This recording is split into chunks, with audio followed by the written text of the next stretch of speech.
Hi everyone, Sajid Amit here, and welcome to my review of the Fosi Audio i5 version 2. This is, a recent release from this new company called Fosi Audio, and Fosi Audio is very interesting because I don't know if you've seen a lot of their posts on the Head5 Facebook page, or group rather, and also elsewhere on the Head5 platform itself.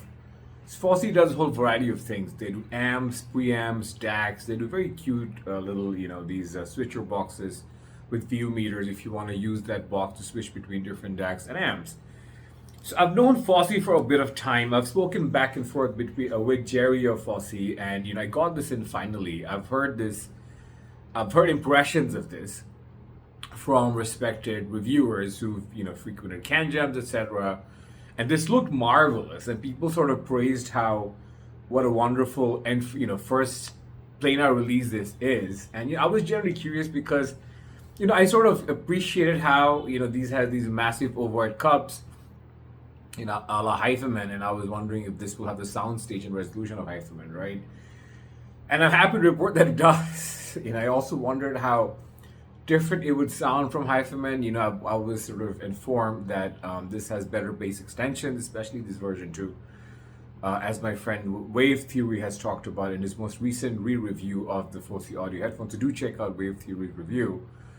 And a bunch of others have talked about it, right? Especially in Can Jam releases. So I got this in. This comes with a gargantuan box, which I'm not going to show you. I have it over there. The box is bigger and heavier than it needs to be. I suppose it provides padding and cushion if to keep it safe during transport, but it's huge. It comes with two sets of cables.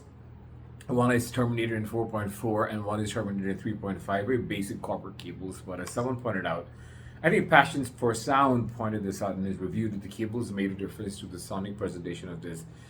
And other cables made this slightly more brittle in the treble, but that cable, the stock cable that it comes with, actually works really well with this. And I really respect Passion for Sound for calling out these minute cable differences, despite some of the flame throwing that happens between audiophiles whenever he says something like that, or anyone says something like I say something like that, right? Because the overwhelming majority of audiophiles do not put any stock or faith in cables. And I suppose they shouldn't, because most cables don't make a difference. Like 99% of the cables out there don't make a difference, and those that do, among those that do, 99% make such a small and almost imperceptible difference that I think it will be lost in a lot of audiophiles. You really need good hearing, and I don't say that to sound arrogant, but I do honestly believe that you need very good hearing to be able to make a difference in cables. And oftentimes, you need to understand that these are not differences that are revealed by blind A/B testing, because anytime someone says something like this, people just say something blanket like, "Oh, this has been blind A/B tested forever," because there's a way in which your brain does need time to adapt to small differences, and especially with cables and sometimes with DACs. I've realized that listening over a few hours is basically, or even a couple of days, is basically when I'm able to decide, okay, I don't really like this DAC because I'm clearly losing interest. I'm getting bored. I switch out the DAC and I'm more, engrossed in the music. DAC sometimes make a more telling difference, and that you can spot right away, like a Chord Dave and a Hollow May. If you have them in your chain, you'll make differences out right away. And people who haven't tried this I really request that you do, because all these mythologies about DACs not making a difference will be blown out. Blown to smithereens, and you'll understand DACs make a difference. And even those who like the measurement sort of enthusiasts, like you can check out reviews of my friend Cameron Oatley at Golden Sound.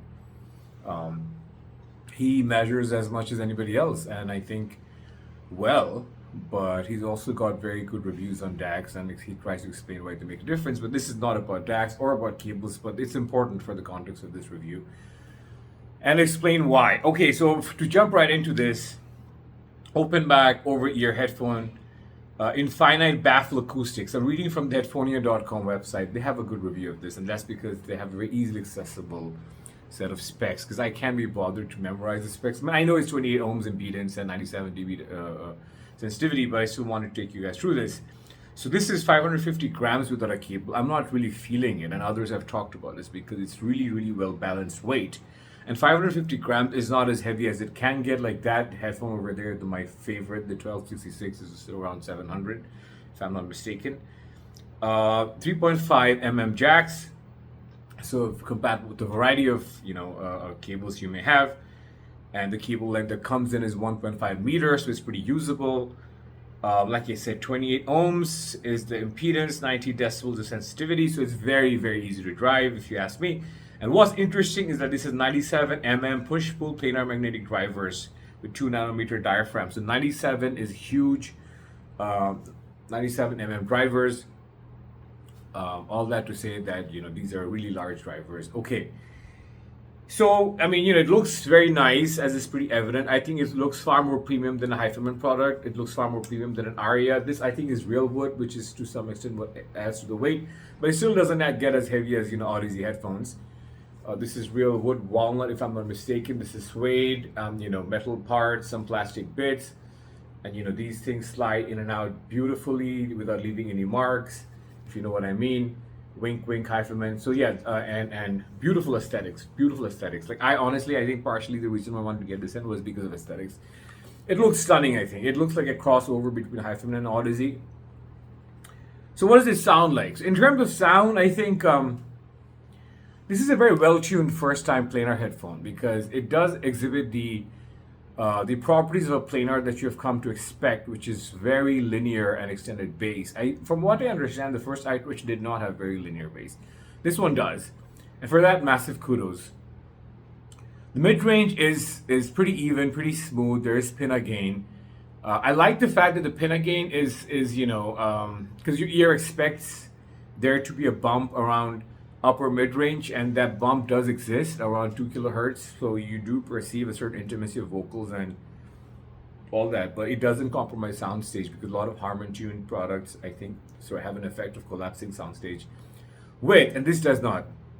So massive kudos to Fosi Audio for that. As a matter of fact, the soundstage width here is phenomenal, and I actually think it beats Hyphaman headphone for soundstage depth, but more on that later. So the mid-range is very interesting because it gives you a very spacious mid-range. And I want to emphasize that I really got a lot of sense of space from the mid-range, whether I drove it from my super awesome to $20,000 Riviera AIC Labs, which you might wonder why the hell would I review this with my Riviera, but I've also reviewed this with my SMSL DS20 transportable DAC amp, and that was a magical combination, which I highly recommend. I think that DAC amp is like, I reviewed this, it's about $200. It's a very good pairing with this. That has a bit of lushness and warmth. And that also retains the stage width of this headphone. And it's easy to drive, so you can drive this with a dongle. I've also driven this off the Camphor Audio Relay dongle, which I'll also review, which is a phenomenal dongle, one of the best tuned dongle I've come across.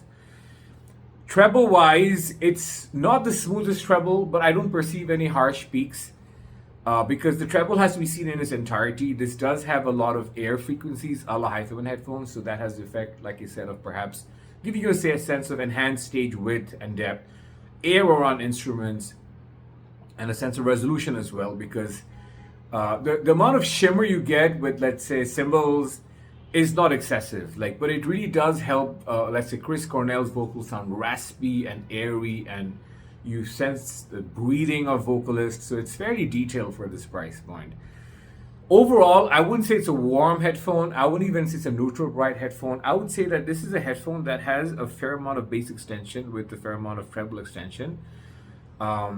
This is where cables come in, because I think Passion for Sound was onto something when he said that the cable does matter with this, right? When I tried this with my Norn Audio Silver Guard, which is a pure silver cable, and I love that cable to bits. I'll never sell that cable. This did sound slightly more airy. And there's slight more, I don't want to say brightness, but energy in around mid treble as well. The upper treble is fine; I can handle it. You do also have to understand I have a fair amount of tolerance for treble, but I'm not treble insensitive. Like I know people are far more treble insensitive than I am. I'm sort of halfway between being treble shy and being treble insensitive. I do want to point out that with the stock cable and Passion for Sound is bang on target when he says this. It does sound smoother. It sounds more cohesive. It sounds more fatigue free. And I really recommend a high quality copper cable for this. So that's it, guys. This is a fabulous headphone for $550. A fabulous headphone for $550. It looks amazing. It looks like a very sophisticated headphone manufacturer has come out with like $1,000 headphone. It sounds like a $700 headphone. It's $550. It just feels the part. It looks the part. It sounds so complete, right? I mean, of course, there are things I can compare this with, like the $500 Meze Audio Silva, which I'm also reviewing. The Meze Audio Silva is, of course, even better looking, and it's lighter, and very well tuned headphone, more mid bass punch, more mid bassy, warmer. Doesn't have as much pinna gain, but also has more upper treble energy. So this is a more classic Meze flavor, and it's a beautiful flavor. Possibly a little more flavor than the Fosi Audio. So if you have a bunch of different headphones and you want to try something that brings the Meze flavor of this beautiful upper bass and mid bass, which gives you a sense of great sense of slam and punch, great with rock and metal, you'd probably go the Meze way. But if you want an all-rounder, and especially if you like audiophile genres, I mean, you would be better off buying this. I mean, I would take it over a bunch of headphones. I would take it over the HiFiMAN Ananda for a variety of reasons, so mostly to do with the fact that this, I think, has tighter bass, more fuller bass than the Ananda. I also perceive the Ananda to be slightly brighter, certainly over the Edition XS, which I don't think is as resolving as this or as technical as this. So this, I really think this stands out as a $500 headphone in a space that does have a lot of competition. So for that, big kudos to Fosi Audio. Great job, Jerry. Thank you for watching, everyone, and stay tuned for my next one.